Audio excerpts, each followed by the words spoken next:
皆さんこんにちは。今回は私が今乗っているリブテックの T ライスオルカ138についてのレビュー動画です。オルカはもともと主人が乗っていてとても楽しそうだったので試乗会で試乗して即予約して購入しました。オルカはフリーライディングボードとして私は主にツリーランパウダー用に買ったんですけど、結論から申しますとどこでも滑っていけちゃう楽しすぎて結局2シーズンこれしか乗りませんでしたっていう板です。圧雪パウダーボコボコ崖ゲレンデのどんなところでもこれ1本でめちゃめちゃ楽しく滑れちゃうのでどうしてもオルカ選んじゃいます。もっとキャンバーに乗れって夫によく叱られるんですけどね。オルカをもっと知るべくいくつか他の板と乗り比べてなるほどと思った私なりの特徴についてご紹介させていただきたいのとデメリット、そしてそれをカバーするためにしていることをご紹介させていただきたいと思います。これから購入を検討されている方やすでに購入したけどモヤモヤしている方、どれか一つでも参考になれれば幸いです。それでは早速行ってみましょう。まずはじめにスペックについてです。今回私がレビューさせていただくのは21、22モデルの T ライスオルカ138です。ちょうどレディースサイズが出た初代の板になります。グラフィックは私の大好きなマイク・パリロさん。形状は C2X です。リブテックの板の形状は主に3つ。バナナと呼ばれるロッカーボード、ツインキャンバーの C2、キャンバーの C3、この3つです。C2 の中でもロッカーやキャンバーの形状のカーブがより緩やかな方が C2E、 一方でその形状の差がより激しい方が C2X です。ただこの辺はきっちりと区別されているわけでもなく、それぞれの板によりけりっていうところがまたリブの面白いところなので、実際手に取ってみることをお勧めいたします。コアの構造はホースパワーです。リブテックのコアは4つのタイプがあります。オリジナルパワー、ホースパワー、ファイヤーパワー、エーペックス、この4つになります。オリジナルからエーペックスに行くほどより軽い構造になっています。材料の配分はこんな感じです。ちなみに私の主人が乗っている前のオルカはオリジナルパワーになります。その年によってコアが変わってくるっていうのもまたリブの特徴で、乗り味が全く違ってくるので、どのタイミングで買うかっていうのがいつも悩みどころですね。ただ女性にとってはオリジナルパワーよりもやはりちょっと軽い方がいいなと思っていたので、ホースパワーで良かったと思っています。来期はさらに全く新しいコンセプトのコアが発表されておりますので、まだまだ面白さが止まらないオルカです。続いてベースについて、リブテックのベースは TNT と呼ばれるエクストルーデッドタイプとシンタードの2種類があります。今回こちらのオルカはシンタードです。その他マグネトラクション、サイドカーブは 6.8 メートル、ウエストは太めの 24.7 センチ、セットバック 5.1 センチです。コンベックスはこのくらいです。ちょっとここで一つポイントなんですが、リブテックを選ぶとき、特に女の子、このスペック表を見てちょっと気をつけてほしいところがあります。 C3 を選ぶときにはそこまで気にしなくてもいいと思うんですけど、 C2 タイプの板を選ぶとき、ここに載っている推奨スタンス幅が自分に当てはまるかどうかぜひチェックしてみてください。当然欧米人の体格を基準に作っていますので、スタンス幅っていうのはやや広めになっています。特に C2X の板は推奨スタンス幅を踏めないとほぼロッカーっぽくなってしまいますので、予想以上に不安定だし、ターンもずれやすく抜けやすくなってしまうので、そのあたりを注意してみることをお勧めいたします。さらにちょっとここで言っておかなければならないのですが、このスペック表ではわからない138だけの特徴がありますので、私の感想も138に特化した感想になります。ですので他の長さのオルカはまた話が少し違ってくるよっていうことをご承知おきください。具体的にどこが違うかについては動画後半のデメリットの部分で説明させていただいておりますので、気になる方は早送りしてみてくださいね。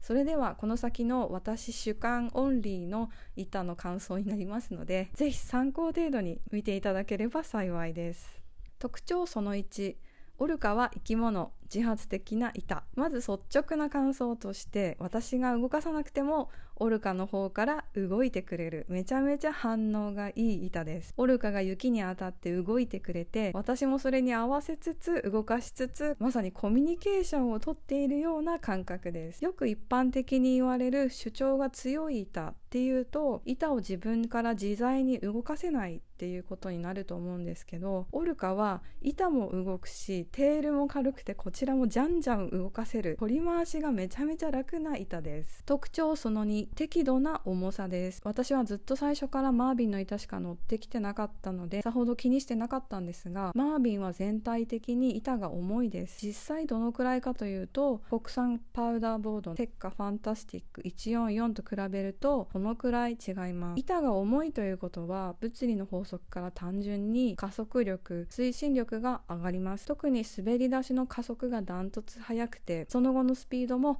速いです。特徴その3、この重さに加えて適度な硬さと太さが雪をよく削ってくれます。ターンの時の壁も作りやすいですし、多少ボコボコの冷圧雪でも面で雪をそこまで捉えないのでスイスイと突破していきます。ただその代わり結構跳ねますので、膝のサスペンションとももの筋力が必要になります。特徴その4、小回りが抜群にいいっていうことです。サイドカーブ 6.8 メートルですので、だいたい一般的なボード8メートルだとすると、それに比べてもだいぶ短い。サイドカーブが短いと板が自然に曲がる角度が小さくなりますので、スリーランが最高であるだけではなく、週末コミッコミのゲレンデでもスイスイと人を避けて滑れます。特徴その5、パウダーでこそオルガの進化が発揮されます。抜群の浮力の良さに加えて、このホエールテールがめちゃめちゃいい動きをしてきます。本当に海の中でオルカが泳いでる時と同じ動きです。一回沈んで後ろ荷重した時にテールがふわーっと浮いてくるんですよ。するとノーズが下がりますので、少し落としてスピードつけて、また後ろにグッと乗ってまたふわーっと浮いてきて、またノーズ落とすっていう、ザブンザブンっていう泳ぐように滑っていく。これがめちゃめちゃ気持ちいいし楽しいです。リブの板興味ないっていう人でも一度はこの乗り心地を体験していただきたいと強くおすすめいたします。以上、私が感じたオルカの特徴をまとめますと、キャンバーほどのターンの安定性はないにしても C2X の中では抜群の安定性。少し脚力は消耗するようですがカービングも可能です。パウダー、スリーランのオルカ独自の動きはあなたの新しいスノーボードの扉を開くこと間違いなし。ジャンプはすいません、私には分かりませんでした。最後にデメリットについてです。138だけの特徴ですが、他の長さのオルカに比べロッカーが強いです。形状がどれだけ違うかというとこのくらい、キャンバーの高さもこのくらい違います。これは短さゆえのどうしても仕方のない部分だと思うんですね。板を作る時にキャンバー形状を作る限界ギリギリの短さだったのではないかと推測しています。ですので乗る位置によっては重心がロッカーに寄ってしまうとより不安定性が増して、特にヒールターンがドリフトし始めたり抜けやすくなります。つまりエッジの接接部分が真ん中に寄りますので、ヒールターンする時に板の遠心力が勝っ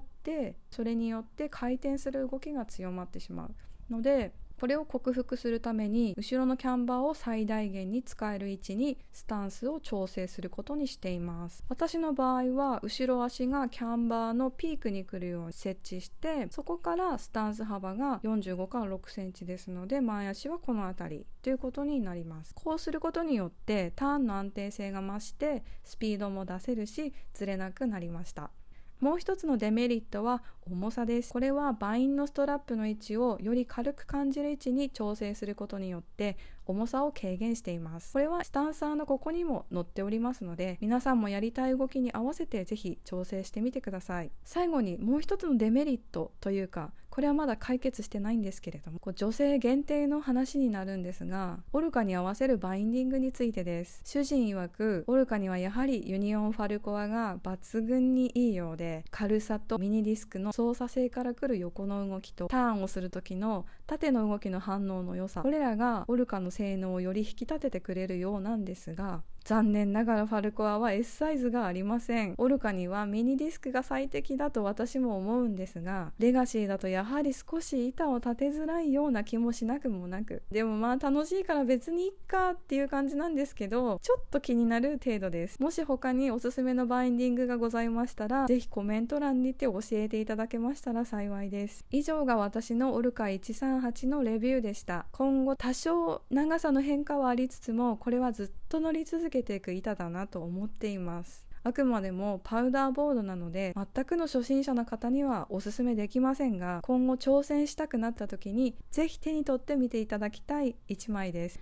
最後にもう一つ、オルカによって得た利益の一部はオルカコンサーバンシーというシャチの保護団体に寄付されることになっております。この団体はどういう取り組みをしているかというと、太平洋岸北西部アラスカからアメリカのワシントン州までの沿岸地域に住んでいる地域特有のシャチの集団にサザンレジデントシャチっていうのがいるみたいなんですけど、そのシャチたちが今70数個体までに個体数が減ってきており、その個体数を回復するためのいろんな取り組みをされております。でこのサザンレジデントシャチって結構面白いなと思ったんですけど、シャチって私アシカと食べてるシーンとかをすごくよく見かけるんですけど、このサザンレジデントシャチたちはなぜかサーモンしか食べないっていうとってもユニークな個体群で、さらにアシカとかを食べてるシャチとこのサーモン食のシャチたちと互いに交配をしないそうです。完全に隔離されていて集団として成立しているみたいなんですね。このシャチたちが今受けている被害っていうのは、まず一つはサーモンが減ってきていて餌不足になっているっていうこと、それから船の騒音ですね。今回私が紹介したオルカのグラフィックはもうまさにそのエコロケーションっていうシャチが超音波を出して海の中の障害物だったりとか、あとはシャチ同士の交流にも使われているっていう、そのエコロケーションのこの船の騒音によって邪魔されてしまってストレスがかかって繁殖に影響を与えているっていう風に言われているそうです。あともう一つが海洋汚染、生物濃縮って言って、シャチは生態系ピラミッドのトップに君臨している動物たちですので、例えば海に化学物質が流れてそれがプランクトンに付着して、でプランクトンを魚が食べて魚にその毒がどんどん溜まっていって、アシカがまた魚をいっぱい食べてどんどん体にまた毒が溜まっていって、溜まった毒としてシャチがまたそれを摂取してしまうっていうところで被害を受けやすいのがピラミッドの一番上の動物と言われています。でこういった化学物質の汚染っていうのはどういう影響があるかというと、もうとにかく生殖機能に影響を与えるっていうことが分かっていて、例えば不妊であったり、あとは子供ができても奇形であってすぐ死んでしまうっていうのが、やっぱりその個体数がより一層減っていってしまうっていう悪循環になってしまっているんですよね。そういった部分のなるべくシャチが健全に子供を作っていけるような環境づくりをこの団体は一生懸命取り組んでいるようです。こういった取り組みもぜひ応援していきたいところですね。さて今回の動画はいかがでしたでしょうか。皆さんのスノーボードライフがより楽しいものになるように私も心から願っております。それではまた次回の動画でお会いいたしましょう。さようなら。You said it was the last time, but you keep coming back to tell me sorry that you take back all the things you said just to hurt me. Our love just went cold, but I'm still burning.